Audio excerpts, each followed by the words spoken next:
Screen पे global times का article देख रहे हैं। इस आर्टिकल में ये कहते हैं कि जापान और भारत के बीच में तो भाई विश्वास नहीं है एक दूसरे के ऊपर, एक दूसरे के हितों के बारे में सोच नहीं सकते हैं। अब ये सारी बात ऐसे हुई, कि एक जापान के पूर्व मंत्री ने शिंकानसेन बुलेट ट्रेन के बारे में ट्वीट किया था, मैंने आपको बताया था, और उसके रिस्पॉन्स में ग्लोबल टाइम्स ने तुरंत से इसे छाप दिया। लेकिन जापान और भारत में क्या सचमुच में ऐसी टेंशन है? नहीं, ये तो कुछ और ही कर रहे हैं। 8 ऐसी चीजें कर रहे हैं और 8 बड़े पायलट प्रोजेक्ट को इन्होंने लॉन्च कर दिया है। क्या है डिजिटल कॉरिडोर जो सबके नाक के नीचे बनता हुआ दिख रहा है। तो फिर अचानक से ये चीजें हुई क्यों? भारत और जापान कुछ ऐसा कर रहे हैं कि दोनों के बीच में दूरियां बढ़ाने की कोशिश हो रही है, लेकिन दोनों इस चीज को बहुत अच्छे से समझते हैं। जापान और भारत के बीच में 8 ऐसे काम हो रहे हैं और एक ऐसा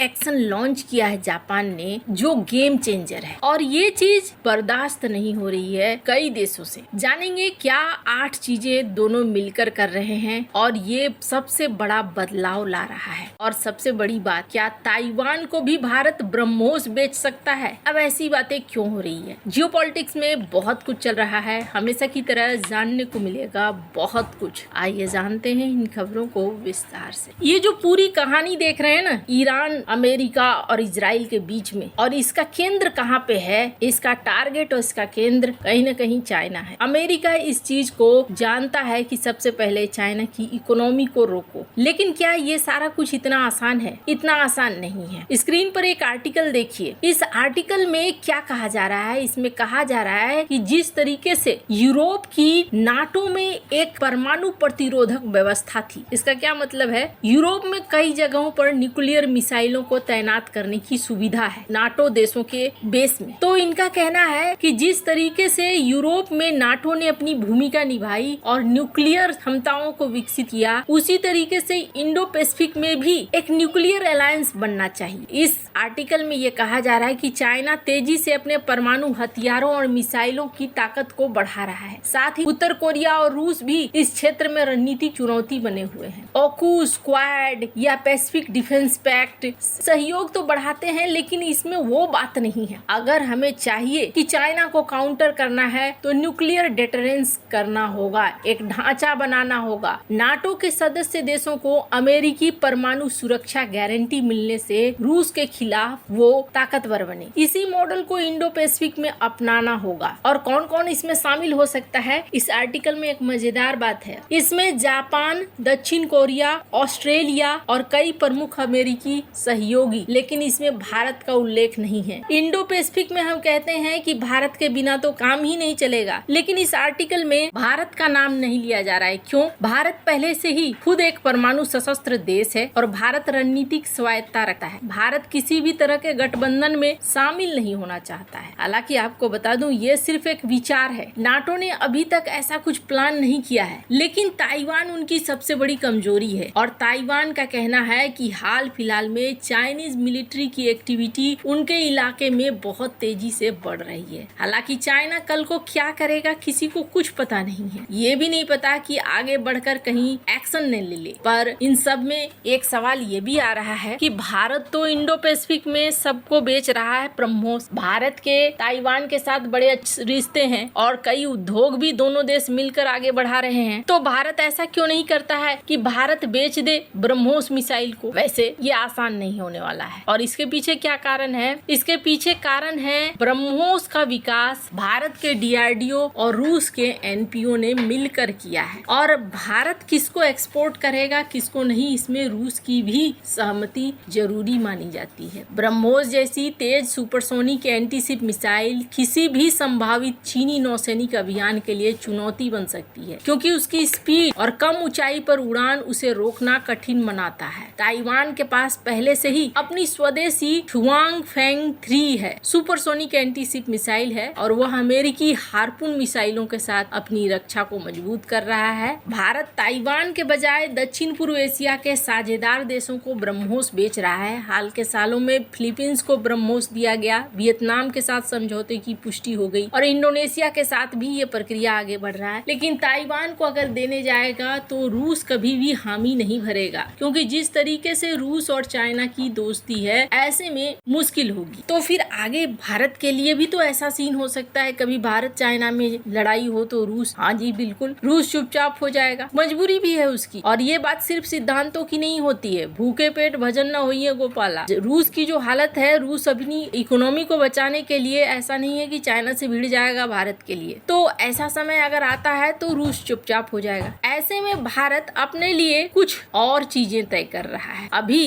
ताइवान को लेकर सबसे ज्यादा उतावला कौन है? एक तो अमेरिका है और दूसरा है जापान। अमेरिका क्यों है ये मैंने कई बार आपको बताया है। TSMC जब तक है तब तक अमेरिका का ध्यान इस छोटे से द्वीपीय देश पर लगा रहेगा। कथित तौर पर डोनाल्ड ट्रंप ने एक बार इस बात को कहा भी था कि इस छोटे से देश ने हमारी पूरी चिप इंडस्ट्री को हिला कर रख दिया और इन्होंने अपनी एक बड़ी चिप इंडस्ट्री और एक बहुत बड़ा एम्पायर खड़ा कर रखा है। इस छोटे से द्वीपीय देश में सबसे खास बात यही है। तो उनके बातों से ही समझ में आ जाना चाहिए कि अमेरिका क्या सोचता है। दूसरा जापान ने 10th मोगामी क्लास के स्टील्थ फ्रिगेट को तैनात कर दिया है। चाइना, ताइवान और इंडो पैसिफिक टेंशन के बीच में जापान लगातार तैनाती कर रहा है और अपने आप को सिर्फ मजबूत ही नहीं कर रहा है। जापान, ताइवान और भारत के साथ मिलकर 8 प्रोजेक्ट को लॉन्च कर चुका है। जापान इंडो पैसिफिक क्षेत्र में एक डिजिटल कॉरिडोर बना रहा है जिसमें भारत और ताइवान प्रमुख साझेदार होंगे। इसके पीछे कारण क्या है? इसके पीछे कारण सिर्फ तेज इंटरनेट देना नहीं है, बल्कि इकोनॉमिक सिक्योरिटी, AI और भविष्य के डिजिटल इंफ्रास्ट्रक्चर को मजबूत करना है। साधारण भाषा में इसका मतलब समझिए। डिजिटल कॉरिडोर का मतलब है अलग अलग देशों के बीच में डिजिटल नेटवर्क बनाना जो हाई स्पीड डेटा ट्रांसफर कर सके, समुद्र के नीचे बिछी अंडर सी केबल को मजबूत करे, सैटेलाइट कम्युनिकेशन को बढ़ाए, अगली पीढ़ी के ऑप्टिकल नेटवर्किंग टेक्नोलॉजी को विकसित करे, AI, क्लाउड कंप्यूटिंग, डेटा सेंटरों के लिए मजबूत बेस दे सके। भारत को क्या फायदा होगा? बेहतर अंतरराष्ट्रीय इंटरनेट कनेक्टिविटी जिससे डेटा ट्रांसफर तेज और अधिक भरोसेमंद होगा। AI, क्लाउड और डेटा सेंटर निवेश को बढ़ावा मिलेगा। जापान के साथ एडवांस टेक्नोलॉजी में सहयोग मिलेगा। चीन पर निर्भरता कम करने वाले वैकल्पिक डिजिटल सप्लाई चेन का हिस्सा बने। पर सवाल ये है कि ये तो चलो साधारण सी बात हुई, इससे